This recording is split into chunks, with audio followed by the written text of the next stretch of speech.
एक 20 साल का जीनियस लड़का जो मैथ्स की बड़ी से बड़ी प्रॉब्लम्स को बड़ी आसानी से हल कर देता था, पर उसकी खुद की ही जिंदगी बुरे अतीत की वजह से कुछ इस कदर उलझ चुकी थी जिसे वो चाह कर भी सुलझा नहीं पा रहा था। ये कहानी हमें पर्सनल ग्रोथ, जिंदगी में रिश्तों की अहमियत को समझना और अपने अतीत की बुरी यादों को भुलाकर आगे बढ़ना सिखाती है। क्योंकि हम चाहे किसी भी चीज में कितने भी माहिर क्यों न हो, पर हमारी अपनी कुछ कमजोरियां, डर और परेशानियां होती हैं जो हमें आगे बढ़ने से रोकती हैं। तो इस कहानी को सुनने के बाद आपको उन सभी परेशानियों का सामना करने की हिम्मत मिलेगी। 20 साल का नौजवान विल हंटिंग अपने घर में बैठकर किताब पढ़ रहा था। तब उसका दोस्त चकी हर रोज की तरह कार लेकर उसके घर पहुंचता है और विल को अपने साथ ले जाता है। इसी तरह चकी के साथ घूमना विल की डेली रूटीन बन चुकी थी। यूएसए की MIT यूनिवर्सिटी में मैथ्स के मशहूर प्रोफेसर और Nobel prize holder professor Gerald Lambio अपनी क्लास के दौरान विद्यार्थियों को बताते हैं कि उन्होंने हाल के ब्लैक बोर्ड पर मैथ्स की एक मुश्किल प्रॉब्लम को लिखा है और जो कोई भी उस प्रॉब्लम को सॉल्व कर देगा उसका नाम MIT टेक अखबार के फ्रंट पेज पर छपेगा, जिसके बाद उसे बहुत सारा फेम और ढेर सारी अपॉर्चुनिटीज मिलेंगी। वो बताते हैं कि अब तक जिन विद्यार्थियों का नाम MIT टेक में छप चुका है वो सब आगे चलकर महान व्यक्ति बने हैं जिन्होंने दुनिया में बड़े बड़े काम किए हैं और अब प्रोफेसर को अपने विद्यार्थियों से कुछ बड़ा कर दिखाने की उम्मीदें थी। विल MIT यूनिवर्सिटी में एक सफाई कर्मचारी था जो हाल में सफाई के दौरान उस ब्लैक बोर्ड पर लिखी मैथ्स की प्रॉब्लम को बड़े गौर से देखता है और एक ही नजर में वो प्रॉब्लम उसके दिमाग में छप जाती है। हालांकि उसे प्रोफेसर के चैलेंज और उससे मिलने वाले इनाम के बारे में कुछ नहीं पता था, पर फिर भी वो घर जाकर उस प्रॉब्लम को सॉल्व करने में लग जाता है और अगले दिन हाल की सफाई के दौरान वो चुपके से बोर्ड पर अपना सॉल्यूशन लिख देता है। जब प्रोफेसर को पता चलता है कि किसी ने उस प्रॉब्लम को सॉल्व कर दिया है तो वो फौरन वहाँ जाता है। प्रोफेसर हैरान था क्योंकि जवाब बिल्कुल सही था और कोई जीनियस ही ऐसा कर सकता था। प्रोफेसर को लगता है कि ये सॉल्यूशन उसके किसी होनहार विद्यार्थी ने लिखा है। वो सबसे पूछता है कि बोर्ड पर सॉल्यूशन किसने लिखा है, पर किसी को भी ये पता नहीं था कि ये सॉल्यूशन विल ने लिखा है। तो प्रोफेसर थोड़ा निराश हो जाता है। अगले दिन विल अपने दोस्तों के साथ बेसबॉल मैच देख रहा था। वहाँ उसे एक लड़का दिखाई देता है जिसने बचपन में विल को बहुत पीटा था। विल वहाँ तो उसे कुछ नहीं कहता, पर बाद में अपने दोस्तों के साथ मिलकर उस लड़के के ग्रुप पर हमला कर देता है।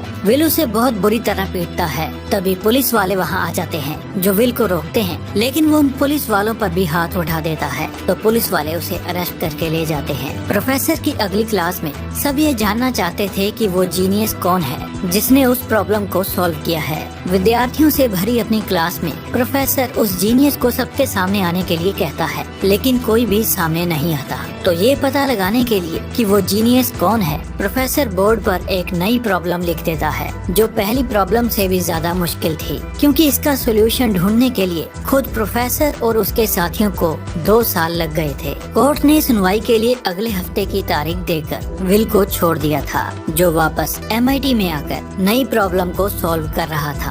मगर इस बार प्रोफेसर उसे देख लेता है और इससे पहले कि वो विल से कोई सवाल कर पाता, विल वहाँ से भाग जाता है। जब प्रोफेसर सॉल्यूशन को देखता है तो वो चौंक जाता है, क्योंकि जिस प्रॉब्लम को सॉल्व करने में उसे 2 सालों तक कड़ी मेहनत करनी पड़ी थी, विल ने उसे बड़ी आसानी से सॉल्व कर दिया था। प्रोफेसर समझ चुका था कि विल एक जीनियस है। फिर उस रात विल अपने दोस्तों को झूठ बोलता है कि उसे MIT से निकाल दिया गया है। वो अपने दोस्तों को खुलकर पूरा सच नहीं बताता कि वो खुद ही MIT की नौकरी छोड़ रहा है और वो मैथ का एक जीनियस है। शायद उसके अंदर का कोई डर उसे रोक रहा था। फिर वो एक क्लब में जाते हैं जहाँ चकी 2 लड़कियों को इम्प्रेस करने की कोशिश करता है, पर एक घमंडी लड़का वहाँ आता है जिसे अपनी नॉलेज पर बहुत घमंड था और वो चकी को नीचा दिखाने के लिए उससे काफी मुश्किल सवाल पूछता है। तो अपने दोस्त को बचाने के लिए विल सिचुएशन को संभालता है और उसके सवाल का बुक रेफरेंस और पेज नंबर के साथ बहुत ही बेहतरीन जवाब देता है, जिसे सुनकर वो लड़का बिल्कुल चुप हो जाता है। फिर विल उससे कहता है कि तुमने इस इन्फॉर्मेशन के लिए कॉलेज में लाखों डॉलर्स बर्बाद कर दिए, जबकि मुझे ये सारी इन्फॉर्मेशन लाइब्रेरी में रखी किताबें पढ़कर फ्री में ही मिल गई थी। विल की नॉलेज से वहाँ बैठी एक लड़की स्काइलर इम्प्रेस हो जाती है और उसे दोबारा मिलने के लिए भी कहती है। वहीं दूसरी ओर प्रोफेसर को विल के बारे में पता चल चुका था और वो सीधा कोर्ट में उसकी सुनवाई पर पहुंचता है। कोर्ट में पता चलता है कि विल का पुराना क्रिमिनल रिकॉर्ड भी मौजूद है, जिसके मुताबिक उस पर मारपीट करने और दूसरों की गाड़ी चुराने के इल्जाम भी लग चुके हैं। लेकिन वो काफी स्मार्ट था, जो हर बार किसी न किसी तरीके से बच जाता था। हालांकि जज को पता था कि विल एक अनाथ है और वो फोस्टर होम में पला बड़ा है, जहां उसके साथ अच्छा बर्ताव नहीं हुआ और शायद इसी वजह से वो ऐसा बन गया है। और इस बार उसने पुलिस वालों पर हाथ उठाया था, तो जज उस पर रहम ना खाते हुए उसे जेल भेजने का फैसला करता है और जमानत करवाने के लिए उसे $50,000 का फाइन देना पड़ेगा। विल के लिए ये बुरी खबर थी, मगर प्रोफेसर के लिए ये एक गोल्डन चांस था। प्रोफेसर ने जज से बात करके विल को अपनी सुपरविजन में रखने के लिए मना लिया था, और इसके लिए विल को उसकी 2 शर्तें माननी पड़ेंगी। पहली कि उसे प्रोफेसर के साथ मैथ्स की रिसर्च पर काम करना पड़ेगा, और दूसरी कि उसे थेरेपिस्ट के पास जाना पड़ेगा जब तक कि वो सुधर नहीं जाता, क्योंकि थेरेपिस्ट की रिपोर्ट के बेसिस पर ही वो कोर्ट से उसकी जमानत ले सकते हैं, और जमानत होने तक विल को प्रोफेसर की निगरानी में ही रहना होगा। विल मैथ्स की रिसर्च के लिए तो मान जाता है, पर थेरेपिस्ट की बात सुनकर वो हंसने लगता है और मना कर देता है, क्योंकि उसके पास कोई और रास्ता नहीं था। तो प्रोफेसर की दोनों शर्तें उसे माननी ही पड़ती हैं। इसके बाद विल मैथ्स की एक और मुश्किल प्रॉब्लम को सॉल्व करके प्रोफेसर को अच्छी तरह से यकीन दिला देता है कि उसने किसी ट्रिक का इस्तेमाल नहीं किया, बल्कि वो सच में एक जीनियस है। प्रोफेसर को विल पर गर्व था। कल वो थेरेपिस्ट के पास जाने वाला था, इसलिए वो उस थेरेपिस्ट की किताब पढ़कर उसके बारे में सारी इन्फॉर्मेशन इकट्ठा करता है, ताकि वो उसे बेवकूफ बना सके, और ऐसा ही होता है। अपने सेशन के दौरान वो उस थेरेपिस्ट के सीक्रेट रिवील कर देता है, और घबराकर वो थेरेपिस्ट विल का ट्रीटमेंट करने से मना कर देता है। फिर दूसरा थेरेपिस्ट उसे हिप्नोटाइज करने की कोशिश करता है, लेकिन उसकी कोशिश भी नाकाम हो जाती है, क्योंकि विल बहुत स्मार्ट था, जिसके सामने कोई भी थेरेपिस्ट टिक नहीं पा रहा था। प्रोफेसर समझ चुका था कि विल इतनी आसानी से काबू में आने वाला नहीं है, तो वो अपने पुराने दोस्त शॉन से मदद मांगता है, जो कम्युनिटी कॉलेज में साइकोलॉजी का प्रोफेसर था, और वो प्रोफेसर जेरल्ड का रूममेट भी रह चुका था। फिर प्रोफेसर जेरल्ड शॉन को विल के बारे में सब बताते हुए कहता है कि विल एक नायाब हीरा है, जिसे खुद की वैल्यू का पता नहीं है। वो कोई आम लड़का नहीं, बल्कि वो भारत के महान मैथमेटिशियन श्रीनिवास रामानुजन की तरह ही एक जीनियस बच्चा है। श्रीनिवास रामानुजन सर की लाइफ स्टोरी पर हमने ऑलरेडी एक वीडियो अपलोड कर रखी है, जिसका लिंक आपको आई बटन और डिस्क्रिप्शन में मिल जाएगा। प्रोफेसर की बातें सुनकर शॉन विल की थेरेपी के लिए मान जाता है।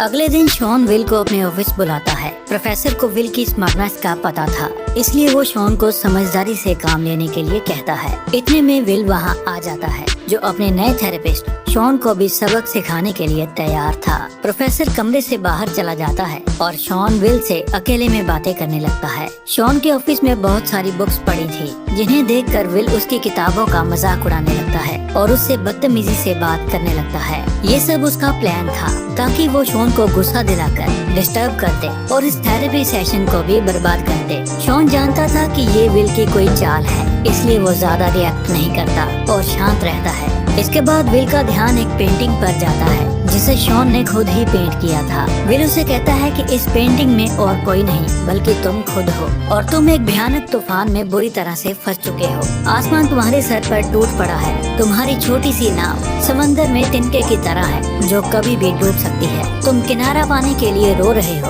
और डर के मारे तुम्हारी पैंट गीली हो चुकी है। और ये सिर्फ एक तस्वीर नहीं, बल्कि ये सब जिंदगी में तुम्हारे साथ हुआ है। इसीलिए तुमने एक साइकोलॉजिस्ट बनने का फैसला किया, ताकि तुम अपनी जिंदगी की सच्चाई से भाग सको। भले ही विल ने अपनी बातों से शॉन को बुज़दिल कह दिया था, लेकिन शॉन उसकी इस बात पर भी रिएक्ट नहीं करता और शांत रहता है। विल के पास और कोई चारा नहीं था, तो वो शॉन को भड़काने के लिए उसकी बीवी को कैरेक्टरलेस बोलता है। शॉन गुस्से में कहता है कि अपना मुंह संभाल कर बात करो। शॉन को डिस्टर्ब देखकर विल समझ चुका था कि शॉन की बीवी ही उसकी कमजोरी है, तो वो फिर से उसकी बीवी के बारे में उल्टा सीधा बोलता है। इस बात से शॉन को बहुत गुस्सा आता है और वो विल को गले से कसकर पकड़ लेता है और कहता है कि अगर दोबारा मेरी बीवी के बारे में कुछ गलत बोला तो मैं तुम्हें जान से मार डालूंगा। अपने बचाव में विल कहता है कि थेरेपी सेशन का टाइम खत्म हो चुका है और शॉन उसे छोड़ देता है।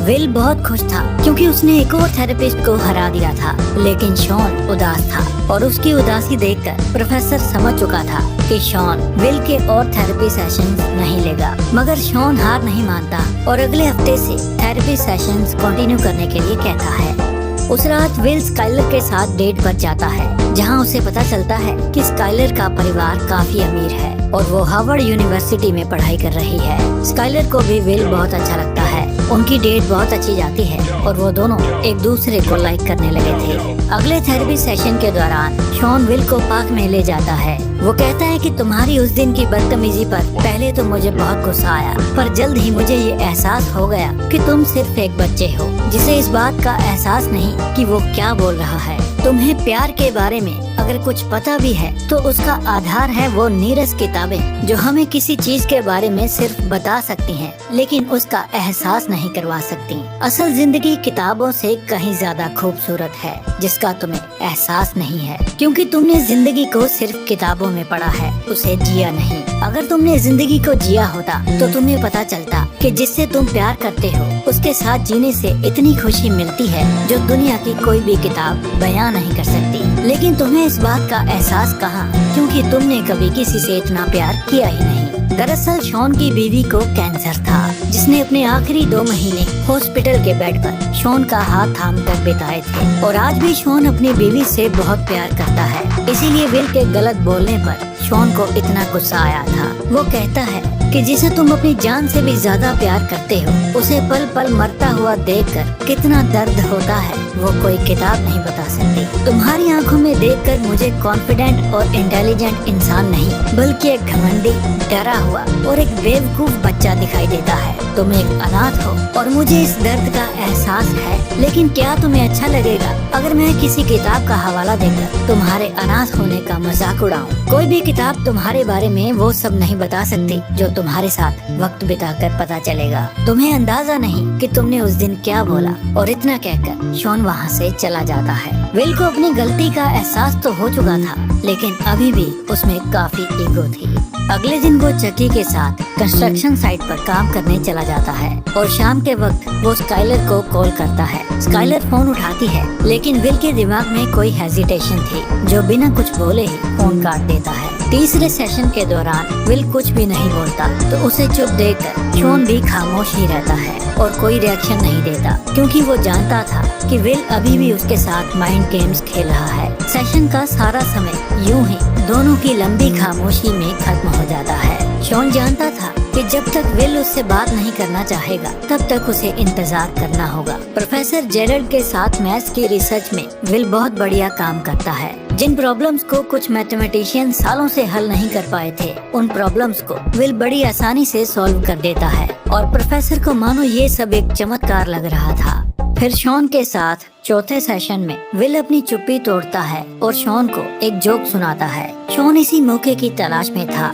वो विल से उसकी गर्लफ्रेंड के बारे में पूछता है। विल उसे बताता है कि वो स्काइलर को डेट कर रहा है, जो बाकी लड़कियों से बिल्कुल अलग है, लेकिन वो उससे कॉल पर बात नहीं करता क्योंकि अभी स्काइलर उसके लिए परफेक्ट है और ज्यादा बात करके वो सब बिगाड़ना नहीं चाहता। वो स्काइलर से प्यार करता था, लेकिन वो डरता था कि अगर स्काइलर को पता चल गया कि वो एक अनाथ है तो शायद वो उसे मिलना बंद कर दे। शॉन उसे कहता है कि कोई भी इंसान परफेक्ट नहीं होता, हम सब में बहुत सारी खूबियों के साथ साथ कमियां भी होती हैं। फिर शॉन उसे अपनी बीवी के बारे में बताने लगता है। वो कहता है कि मेरी बीवी की एक अजीब आदत थी, वो सोते समय जोर जोर से फाट करती थी और एक दिन उसने इतनी जोर से फाट किया कि उनका कुत्ता भी डर कर जाग गया और वो खुद भी नींद से जाग गई। ये सुनकर विल अपनी हंसी रोक नहीं पा रहा था। फिर शॉन कहता है कि मेरी बीवी को मरे हुए 2 साल बीत चुके हैं और उसकी ऐसी ही छोटी छोटी बातों को मैं बहुत मिस करता हूँ। इसी तरह मुझ में भी बहुत सारी कमियां हैं जो शायद दूसरों के लिए बहुत अजीब होंगी, लेकिन वो मेरी बीवी को पसंद थी, क्योंकि हम जिससे प्यार करते हैं हमें उसकी खूबियों के साथ साथ उसकी कमियों से भी प्यार हो जाता है। ना तो तुम परफेक्ट हो और ना ही स्काइलर परफेक्ट है, लेकिन अगर तुम दोनों एक दूसरे से प्यार करते हो तो तुम दोनों एक दूसरे के लिए परफेक्ट हो सकते हो। विल पर शॉन की बातों का असर होने लगा था। विल शॉन से दोबारा शादी करने के लिए कहता है, लेकिन शॉन साफ मना कर देता है क्योंकि वो अपनी बीवी से इतना प्यार करता है कि वो उसकी जगह किसी और को नहीं दे सकता। विल उससे और भी बहुत सारी बातें करना चाहता था, लेकिन शॉन कहता है कि टाइम खत्म हो चुका है। और ये पहली बार था जब टाइम खत्म होने की बात किसी थेरेपिस्ट ने कही थी, क्योंकि आज तक जितने भी सेशंस हुए थे उनमें विल जीतता आया था और पहली बार किसी थेरेपिस्ट की जीत हुई थी, क्योंकि शॉन उसका इलाज किसी साइकोलॉजी की किताब पढ़कर नहीं बल्कि अपनी जिंदगी के निजी अनुभव से कर रहा था, जो किसी भी किताब से बेहतर था, क्योंकि उसकी बातें सुनने में बहुत दिलचस्प थी। सेशन के बाद विल स्काइलर से मिलता है। जब स्काइलर विल से उसके परिवार के बारे में पूछती है तो विल उसे झूठ बोल देता है कि उसके 12 बड़े भाई हैं और वो 13वां और सबसे छोटा है। अगले सेशन में वो शॉन से पूछता है कि तुम्हें कभी ये सोचकर अफसोस नहीं हुआ कि ना तो तुम अपनी बीवी से मिलते और ना ही तुम्हें आज इतना दुख उठाना पड़ता। इस पर शॉन कहता है कि नहीं, मुझे किसी बात का जरा सा भी अफसोस नहीं है। फिर विल पूछता है कि तुम अपनी बीवी से कैसे मिले थे और तुम्हें प्यार कैसे हुआ। तो शॉन बताता है कि वो अपने दोस्तों के साथ बेसबॉल का मैच देखने गया था, जो बेसबॉल के इतिहास का बहुत खास मैच था। वो अपने दोस्तों के साथ पूरी रात गेट के पास सोया ताकि सुबह उन्हें टिकट्स मिल सके, और उन्हें टिकट्स मिल भी गई थी। और जब वो बार में बैठकर मैच शुरू होने का इंतजार कर रहे थे, वहाँ उसने एक लड़की यानी नैन्सी को देखा। फिर शॉन उसे मैच के बारे में बताता है। मैच बहुत ज्यादा इंटरेस्टिंग था, जो वर्ल्ड कप सीरीज का बहुत इम्पोर्टेंट मैच था। मैदान खचाखच भरा हुआ था, मुकाबला पूरी टक्कर का था और पूरी ऑडियंस एक्साइटमेंट से चिल्ला रही थी। मैच की बातें सुनकर विल पूरा एक्साइटमेंट से भर जाता है। वो कहता है कि मुझे यकीन नहीं होता कि तुम्हें टिकट मिल गए और तुमने उस मैच को स्टेडियम में बैठकर देखा। लेकिन शॉन कहता है कि मैंने उस मैच को फील्ड पर नहीं बल्कि बाद में टीवी पर देखा, क्योंकि मैं नैन्सी के साथ बार में ही बैठा रहा। इस बात से विल अपसेट होकर कहता है कि इतना जबरदस्त मैच तुमने मिस कर दिया, जिसकी टिकट हासिल करने के लिए तुमने सारी रात इंतजार किया, और वो भी एक अनजान लड़की के लिए। तुम ऐसा कैसे कर सकते हो? मुझे लगता है कि तुम मेरे साथ कोई मजाक कर रहे हो। इस पर शॉन कहता है कि नहीं, मैं तुम्हारे साथ कोई मजाक नहीं कर रहा हूँ। जब मैंने नैन्सी को पहली बार देखा तब मुझे पहली नजर में ही उससे प्यार हो गया था। मैं उस कीमती मौके को किसी भी कीमत पर गंवाना नहीं चाहता था, इसलिए मैं वो मैच छोड़कर नैन्सी के साथ बार में ही बैठा रहा। क्योंकि नैन्सी कोई भी साधारण लड़की नहीं थी। मैंने उसके साथ शादी की और अपनी जिंदगी के सबसे बेहतरीन 18 साल उसके साथ बिताए। प्यार का असली मतलब मुझे नैन्सी से मिलकर ही पता चला। इसीलिए उस मैच को छोड़ने का अफसोस हो या फिर नैन्सी के दुनिया छोड़कर चले जाने का अफसोस, मुझे किसी बात का कोई दुख नहीं है। दरअसल शॉन ऐसा इसलिए कहता है क्योंकि उसके और नैन्सी के प्यार में बहुत ताकत थी। इसलिए वो नैन्सी के चले जाने के बाद भी उसकी यादों के सहारे खुशी खुशी जी रहा था,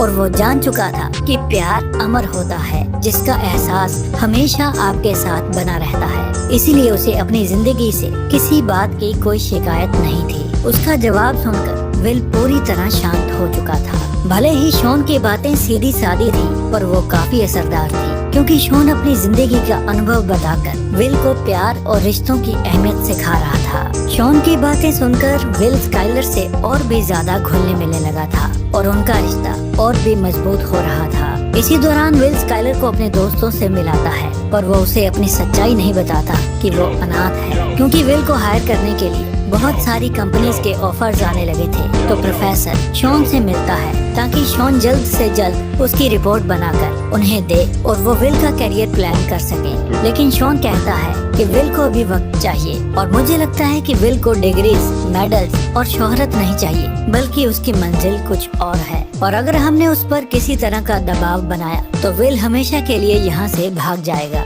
बावजूद इसके जब प्रोफेसर विल को इंटरव्यू देने के लिए कहता है तो विल अपनी जगह अपने दोस्त चकी को इंटरव्यू के लिए भेज देता है, जो इंटरव्यू कंडक्ट करने वाले स्टाफ से ही पैसे लेकर चला जाता है। क्योंकि स्काइलर अपने फ्यूचर के लिए कैलिफोर्निया जाने वाली थी, तो वो विल को अपने साथ कैलिफोर्निया चलने के लिए कहती है ताकि वो दोनों एक साथ रह सकें। पर विल इसके लिए तैयार नहीं था। वो स्काइलर से बहुत प्यार करता था, लेकिन अभी भी उसके अंदर किसी तरह की इनसिक्योरिटी थी। उसे लगता था कि स्काइलर उसे छोड़कर किसी अमीर लड़के के साथ शादी कर लेगी, इसीलिए वो उस पर पूरी तरह से भरोसा नहीं करना चाहता था। विल की बातें सुनकर स्काइलर को लगने लगा था कि विल डरपोक है, जो अपने कंफर्ट जोन से बाहर नहीं निकलना चाहता। इस बात पर उन दोनों में झगड़ा शुरू हो जाता है। स्काइलर कहती है कि मैं जानती हूँ तुम मुझसे झूठ बोलते आए हो कि तुम्हारे 12 भाई हैं, बावजूद इसके मैं तुमसे प्यार करती हूँ। ये बात विल को ट्रिगर कर देती है और वो गुस्से में सब सच बोल देता है कि हाँ, मेरा कोई परिवार नहीं है, मैं एक अनाथ हूँ और जहाँ पर मैं रहता था वहाँ का केयरटेकर मुझे बहुत टॉर्चर करता था। वो मेरे शरीर पर अपने सिगरेट जलाता था, नशे में धुत होकर मुझे बहुत मारता था और उस टॉर्चर के गहरे जख्मों के निशान आज भी मेरे शरीर पर हैं। स्काइलर उसे शांत करने की कोशिश करती है क्योंकि वो विल की मदद करना चाहती थी, लेकिन विल काफी गुस्से में था जो उसे कहता है कि मैं तुमसे प्यार नहीं करता और स्काइलर का दिल तोड़कर वहाँ से चला जाता है। स्काइलर को छोड़ने के बाद विल की पर्सनल लाइफ और भी ज्यादा उलझ चुकी थी, इसीलिए वो थोड़ा अपसेट हो चुका था, जो प्रोफेसर से भी झगड़ने लगता है क्योंकि अब वो मैथ्स के रिसर्च पर भी काम नहीं करना चाहता था। भले ही वो जीनियस था, लेकिन अभी भी वो अपनी लाइफ में फोकस नहीं था। विल के जीनियस स्किल्स देखकर उसे नेशनल सिक्योरिटी एजेंसी में कोड ब्रेक करने के लिए जॉब की ऑफर आती है, जिसके बारे में वो शॉन को अपने अगले सेशन में बताता है। शॉन जानता था कि विल ने आज तक किसी से भी खुलकर अपने दिल की बात नहीं कही, ना ही अपना दर्द किसी के साथ साझा किया है। इसीलिए उस दर्द का गुबार जो उसके अंदर आज तक दफन है, वो बाहर आना बहुत जरूरी है, नहीं तो विल एक नॉर्मल लाइफ नहीं जी पाएगा। वो विल से पूछता है कि क्या कोई तुम्हारे दिल के करीब है। विल अपने दोस्त चकी का नाम लेता है। शॉन कहता है कि वो तुम्हारे लिए किसी का भी सर फोड़ सकता है, लेकिन तुम्हारे दिल की गहराई को नहीं समझ सकता। फिर विल कुछ फिलोसफर्स और राइटर्स का नाम लेता है, लेकिन शॉन कहता है कि वो सब सालों पहले मर चुके हैं। फिर शॉन उससे पूछता है कि तुम्हारा दिल किस चीज में लगता है और तुम अपनी जिंदगी में क्या करना चाहते हो। ये सवाल तो बिल्कुल सीधा था, लेकिन विल अपने दिमाग में इतना उलझ चुका था कि उसके पास इस सवाल का कोई जवाब ही नहीं था। शॉन उससे कहता है कि तुम बहुत काबिल हो, तुम्हारा टैलेंट बेमिसाल है, मगर तुम अपने टैलेंट को इस्तेमाल ना करके और उसकी जगह मजदूरी का काम करके अपनी लाइफ को बर्बाद कर रहे हो। शॉन की बातों का विल के पास कोई जवाब नहीं था, तो वो शॉन को अपनी बातों में उलझाने की कोशिश करता है, लेकिन शॉन उसकी चाल समझ जाता है और वो फौरन ही उसे बाहर जाने के लिए कहता है। फिर एक दिन कंस्ट्रक्शन साइट पर काम के दौरान चकी को विल के ब्रेकअप का पता चलता है और वो विल से कहता है कि तुम अपनी जिंदगी को बेहतर बना सकते हो। मैं इस काबिल नहीं हूँ कि कोई बढ़िया काम कर सकूं, लेकिन तुम काबिल होने के बावजूद भी हमारे साथ यहाँ काम करके धीरे धीरे खुद को खत्म कर रहे हो और अपनी जिंदगी बर्बाद कर रहे हो। तुम्हें अपनी ओर ध्यान देना चाहिए और अपनी झूठी जिद की वजह से अगर तुमने अपनी जिंदगी यूं ही बर्बाद कर दी तो ये सिर्फ तुम्हारी अकेले की नहीं बल्कि हम सबकी हार होगी, और अगर ऐसा हुआ तो मैं तुम्हें जान से मार डालूंगा। उसकी बातें विल को सोचने पर मजबूर कर देती हैं, क्योंकि विल अब मैथ्स की रिसर्च पर काम नहीं करना चाहता था, इसलिए प्रोफेसर को उस पर बहुत गुस्सा था जो शॉन के ऑफिस में उससे बहस कर रहा था। प्रोफेसर सोच रहा था कि अगर विल हमारे साथ काम नहीं करना चाहता तो उसे थेरेपी टेस्ट में फेल करके जेल भेज दिया जाए, लेकिन शॉन प्रोफेसर को समझाता है कि बचपन में विल पर हुए अत्याचारों की वजह से उसके दिमाग पर बुरा असर पड़ चुका है, जो आज भी किसी पर भी भरोसा करने से और किसी को भी अपने दिल के करीब लाने से डरता है, क्योंकि अब तक उसने जिस पर भी भरोसा किया उन सब ने उसके भरोसे को तोड़ा और उसे दुख पहुंचाया। इसीलिए मैं तुम्हें ऐसा नहीं करने दूंगा। फिर शॉन कहता है कि विल जो कर रहा है वो एक बचाव का तरीका है। इससे पहले कि कोई तुम्हें छोड़े, तुम्हें दुख पहुंचाए, तुम खुद ही उसे छोड़ दो और उससे मिलने वाले दर्द से बच जाओ। इसी वजह से विल पिछले 20 सालों से अकेला है, क्योंकि वो किसी पर भी भरोसा करने से या किसी के साथ गहरा रिश्ता बनाने से डरता है। और रही बात उसके दोस्तों की, तो वो हमेशा मौज मस्ती करते हैं, जो बिना कुछ सोचे समझे विल के एक इशारे पर किसी का भी सर फोड़ने के लिए तैयार रहते हैं। इसलिए विल उनके साथ कंफर्टेबल महसूस करता है और उसके दोस्त भी उसके दिल की गहराई को समझ नहीं सकते। शॉन का मानना था कि विल को अपना करियर बनाने से पहले किसी के साथ एक मजबूत रिश्ता बनाने की सख्त जरूरत है, ताकि वो दिल खोल कर जी सके। इसी बीच विल वहाँ आ जाता है, जो दरवाजे के उस पार से सब सुन रहा था और उसे ये भी पता चल चुका था कि शॉन उसकी तरफदारी कर रहा है, जो उसके बारे में सब जानता है। और जब उन दोनों का झगड़ा बढ़ जाता है तब विल दरवाजा खोल देता है। फिर प्रोफेसर वहाँ से चला जाता है और शॉन विल को उसके कोर्ट केस की फाइल दिखाता है, जिसमें विल की तस्वीरें थी जो उस पर हुए चाइल्ड अब्यूज का प्रूफ थी। विल शॉन से पूछता है कि क्या कभी तुमने ये सब महसूस किया है, तो शॉन कहता है कि हाँ, मैंने ये महसूस किया है। मेरा बाप शराबी था जो अक्सर नशे में धुत होकर घर आता था और किसी को मारने पीटने के लिए बेताब रहता था, तब मैं उसे उकसाता था ताकि मैं अपनी माँ और छोटे भाई को बचा सकूं। विल कहता है कि अनाथालय में मेरा फोस्टर फादर भी ऐसा ही था, जो टेबल पर बेल्ट, छड़े और रेंच रख कर बोलता था कि इनमें से एक चुन लो। शॉन कहता है कि मैं बेल्ट चुनता, लेकिन विल कहता है कि मैं रेंच चुनता था ताकि वो अपनी पूरी भड़ास निकाल ले। शॉन ने उसके थेरेपी सेशंस के आधार पर अपनी फाइनल रिपोर्ट भी तैयार कर ली थी। विल मन ही मन सोच रहा था कि वो थेरेपी रिपोर्ट में फेल हो चुका है और अब वो जेल जाने वाला है। वो शॉन से पूछता है कि तुमने रिपोर्ट में क्या लिखा है, अटैचमेंट डिसऑर्डर या छोड़कर चले जाने का डर। विल उसे ये भी बताता है कि वो स्काइलर से अलग हो चुका है। उसकी बातें सुनकर शॉन समझ आता है कि विल आज बिल्कुल अकेला हो गया है और वो अंदर से बुरी तरह से टूट चुका है। फिर वो विल से कहता है कि तुम मेरी बात ध्यान से सुनो। आज तक जो कुछ भी तुम्हारे साथ हुआ है उसमें तुम्हारी कोई गलती नहीं है। विल कहता है ठीक है, इट्स ओके। लेकिन शॉन उसे कहता है कि तुम समझ नहीं रहे हो, इस सब में तुम्हारी कोई गलती नहीं है। दरअसल शॉन ये अच्छी तरह से जानता था कि विल उसके सिवा किसी पर भी भरोसा नहीं करता, इसीलिए वो विल को रुलाने की कोशिश कर रहा था ताकि जो गुबार उसके अंदर सालों से दफन है वो उसे बाहर निकाल सके और विल को हल्का महसूस करा सके। वो धीरे धीरे विल के करीब जाता है, लेकिन विल उसके करीब आने से डिस्टर्ब हो रहा था। पहले तो वो शॉन को दूर धकेलता है, लेकिन बाद में वो उसे कसकर गले लगा लेता है और जोर जोर से रोने लगता है। शॉन उसे पिता की तरह प्यार देता है जो विल को आज तक किसी ने नहीं दिया था, और ये पहली बार था जब विल किसी के गले लगकर रोया था। ये पल बहुत इमोशनल था जिसे शब्दों में बयां नहीं किया जा सकता। प्रोफेसर जेरल्ड की रेफरेंस से विल एक कंपनी को ज्वाइन कर लेता है और अपनी नई जॉब के बारे में वो शॉन को अपने आखिरी सेशन में बताता है। शॉन अब छुट्टियों पर जाने वाला था तो वो विल को अपने ऑफिस का नंबर देता है। विल उसे दिल से शुक्रिया कहता है और शॉन उसके फ्यूचर के लिए उसे गुड लक कहता है। अगले दिन विल का जन्मदिन था और उसके दोस्त उसे एक पुरानी गाड़ी गिफ्ट करते हैं। विल अपनी गाड़ी लेकर सीधा शॉन के घर जाता है और उसके लिए एक चिट्ठी छोड़कर चला जाता है जिसमें विल ने लिखा था कि प्रोफेसर को मेरी तरफ से सॉरी कह देना क्योंकि मुझे किसी लड़की से मिलने जाना है। शॉन समझ चुका था कि विल उसी की तरह अपने प्यार से मिलने जा रहा है। जैसे शॉन ने वो मैच छोड़ा था वैसे ही विल नौकरी छोड़कर स्काइलर से मिलने जा रहा है, क्योंकि नौकरी तो बाद में भी मिल जाएगी मगर प्यार जिंदगी में सिर्फ एक बार मिलता है। वो विल के लिए बहुत खुश था क्योंकि विल अब पूरी तरह से नॉर्मल हो चुका था। और इसी के साथ ये कहानी यहीं पर खत्म होती है। आई होप ये कहानी आपको अच्छी लगी होगी, तो इस वीडियो को लाइक करें, हमारे चैनल को सब्सक्राइब करें और आपने इस कहानी से क्या सीखा कमेंट्स में हमें जरूर बताएं।